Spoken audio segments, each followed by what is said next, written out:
Hi guys, welcome back to my channel Lush Gardener. So finally I happened to find the ID of the one on your left hand side. If you remember, last time I said I have the ID for this, which is Pachovaria Ruth, but I was not very sure about this ID. They both look quite similar, but there is a major difference in the color. So a few days back somebody asked me the ID of this one once again, so I just went to Google search it and try to do the copy paste of the name, and it was so simple that I just put as Pachovaria Ruth, and I was just searching for the images and I happened to find that this is called as Pachovaria Azul. I don't know if I'm pronouncing that correct. I'll put up the name on the screen. It's called as Pachovaria Azul, and it does make sense because it has this very light blue in color and the name matches it perfectly. Ever since I got the ID of this succulent, I feel even more connected with this succulent. It's been really long that I was looking out for the ID. There were a lot of people on Instagram who did have the succulent. I did ask them the ID and they were also not very sure. So I feel really good knowing the ID of this succulent after a very long time. It has been with me for almost 2 years now, and finally after 2 years I was able to find the ID, and it was so simple. I just happened to put Pachovaria Ruth to find the ID of this one, because the ID of the right one as well, I found it only a month back, and couple of days back I found the ID. So finally I have the ID for both of them. We have Pachovaria Ruth and we have Pachovaria Azul.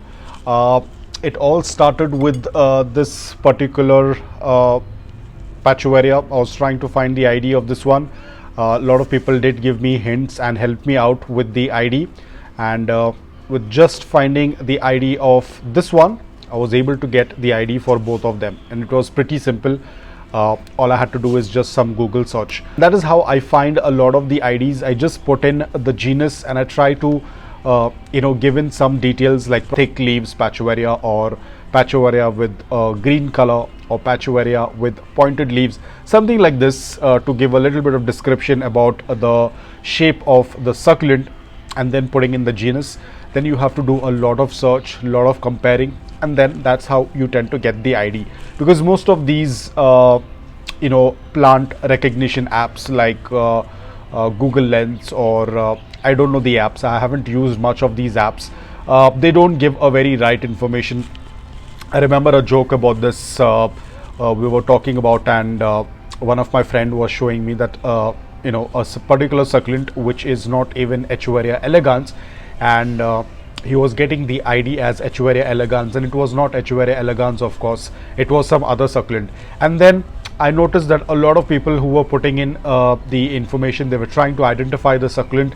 Every other succulent was coming up as Echeveria elegans. So basically Google was giving out the same kind of succulent information, or the same ID for all of the succulents.